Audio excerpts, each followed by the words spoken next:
This devotional is for Saturday, February the 11th, 2023. The title, Has Disappointment Turned to Bitterness?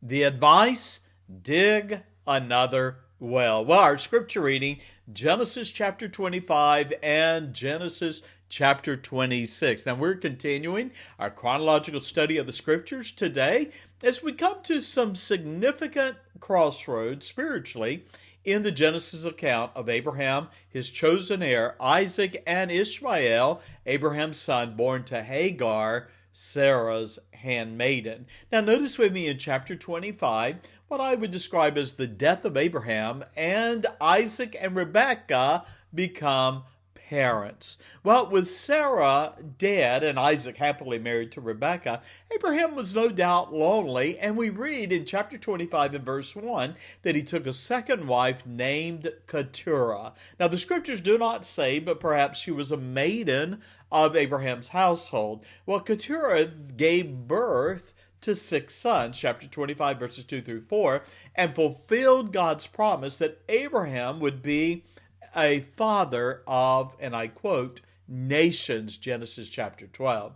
Now, though a father of many sons, Abraham remembered that Isaac was the son God had chosen to be his heir.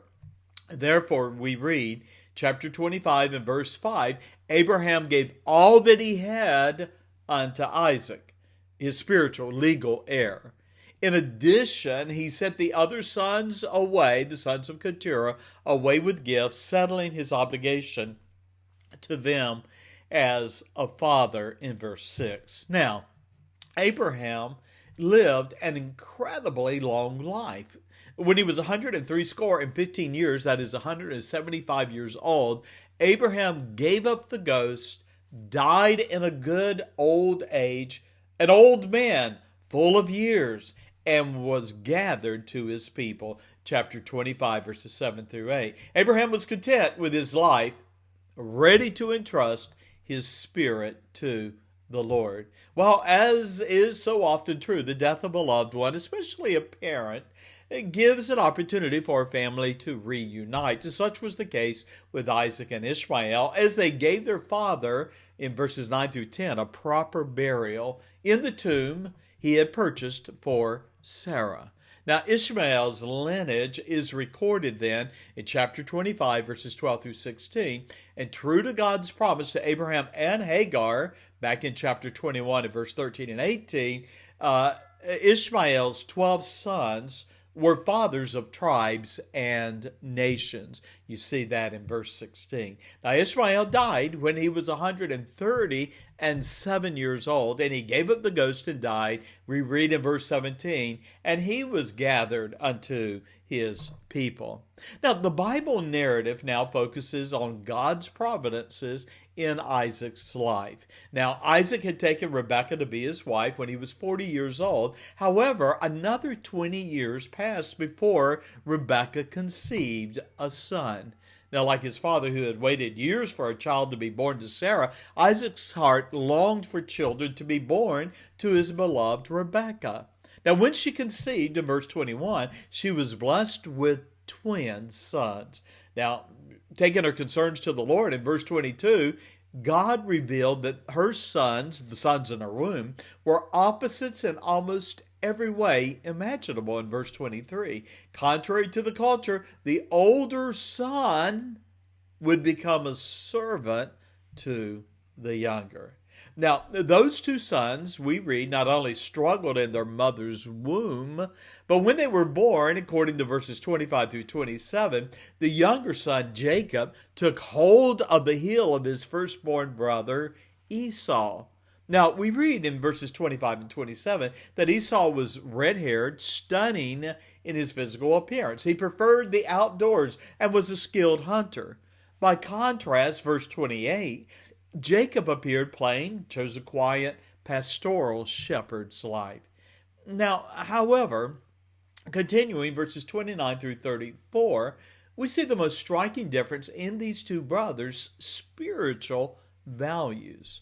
For instance, Esau, the firstborn son, who was the rightful heir of, quote, the birthright, was destined by birth, the eldest, to be the spiritual leader and priest of the family clan. However, we read Esau was a cunning hunter, a man of the field, and sadly he placed no value on his spiritual inheritance.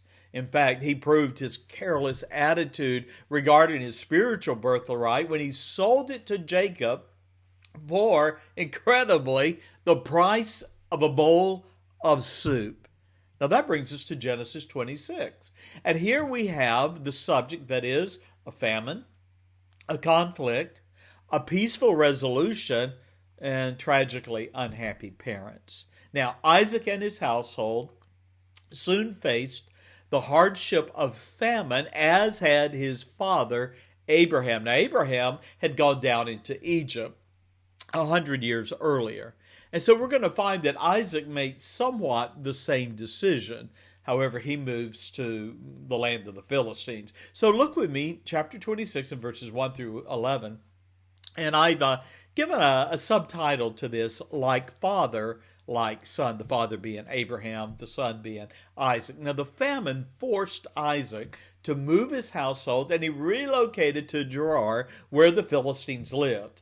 Now, lest he be tempted to do as his father, the Lord warned Isaac that he must not go down into Egypt, and commanded him to remain in Gerar. God renewed his covenant promise to bless Isaac and give his lineage, verses 3 and 4, all these countries, that is, all these lands possessed by the heathen.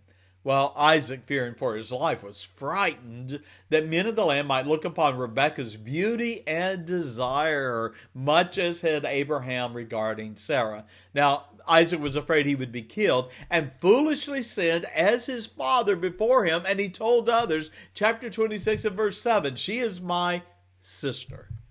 Well, when his deceit was exposed, Abimelech, the title of Philistines' kings, confronted Isaac, quote, for sporting with Rebekah, his wife. That is the familiarity of a husband with the wife of his youth, verses 8 through 9.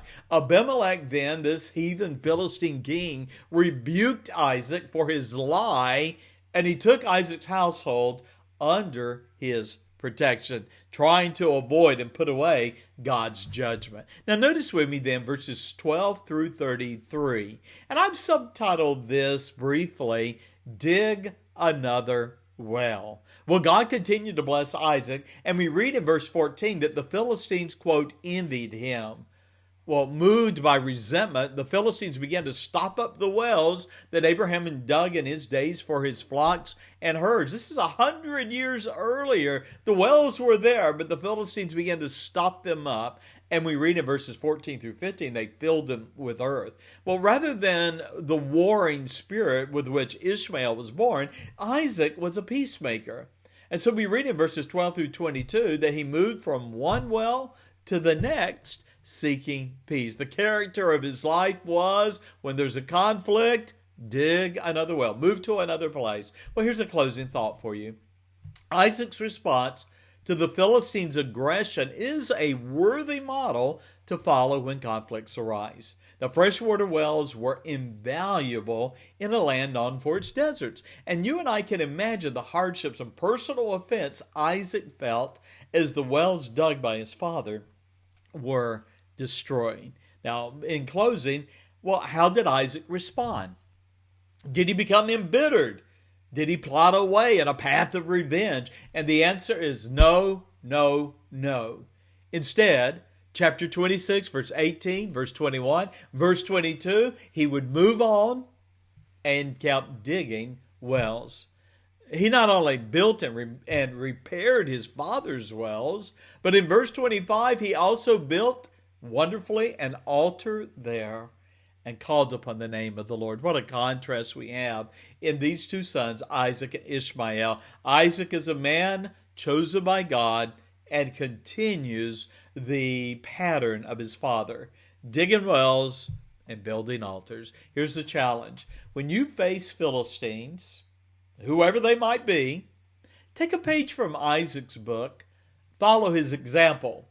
Set aside the temptation to be bitter and dig another well. God bless you. Thank you for joining me for today's Heart of a Shepherd devotion. I invite you to subscribe to this video. Also, go to heartofashepherd.com and subscribe to receive in your email a daily devotional from this Heart of a Shepherd. God bless and bye-bye.